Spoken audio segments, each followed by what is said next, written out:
Welcome to Tennis Espresso Journal, your updated grades debate. You got your coffee ready? Let's go get down to the pages.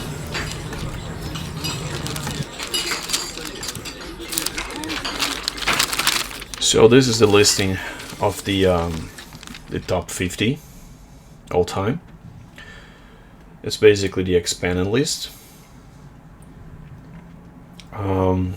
We can notice some interesting things here. If the era of the greats, that is, say, the era between World War II and the advent of Open era, or more specifically the rankings era,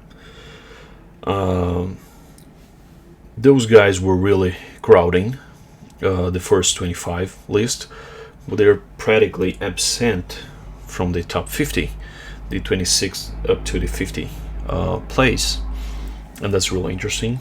That means that they've got 3%, 3.5% of the entire top 50 listing. It is interesting to notice also that the guys from the rankings era, the dawn of the Open era, 73 up to the 90s, they're really crowding the 50 list now. They had only 4 inside the top 25, but they have about 12 inside the whole top 50 list. That's a quarter. That's basically a quarter. And I've said sorry. The guys from the greats era, no, they don't make.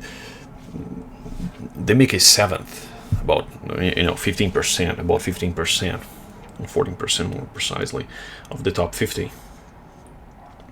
But the guys from the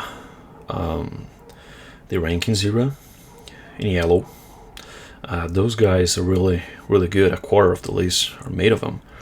The gentleman era of tennis is, of course, really crowning the list, because the guys, there wasn't anything as great as them before. So relatively, they were really, really good. Whatever they did back then was amazing. They could really dominate the sport. And let's remember that the golden era of tennis, or that you say the modern tennis, is about 30 years. The rankings era are only of 16 years. So still, those guys, McEnroe, Connors, that era of those guys are really good, because with such a short period of time, they could make a quarter of the whole list. And the greats era, they got like 15% of the listing now, but they have more than 20% of the first 25 guys, and that's a lot. They're not really that huge in the span of time. They're only 32 years. So we can see that the gentleman era, they goes for about almost 50 years time.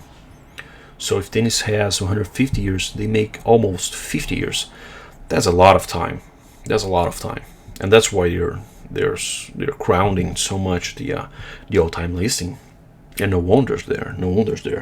So many years comprised. And the guys in red, the international era, were the guys that were really playing internationally. Davis Cup was the best thing those years. Such a success, blockbuster rivalries, such a great thing, great era of the sport. And they're also quite heavy on that listing there. They had 5 in top 25, another 5 in the top 50.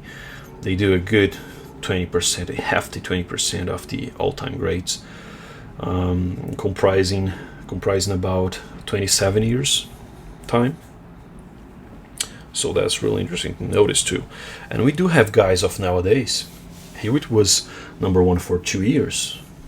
Roddick was number 1 for 1 year, so he deserves a very good spot on there, and he has won many titles as well. His rivalries, except with Federer, are not bad either. Has won many matches, so he do deserve a place over there, just like Curry. And Murray has won so many things. Being number one is not an easy thing in the sport. What people do not consider today, they give too much attention to Grand Slams, but there are more than 50 guys that have won a Grand Slam, but not even 30 have been the number one. Not even 20 have been the number one for an entire year on the sport of tennis. So that's something really interesting to notice.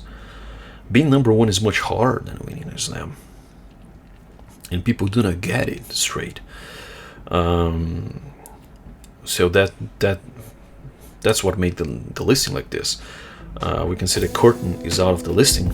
Curtin is actually he's the 51. He would be number 51, 51st guy on that listing, definitely.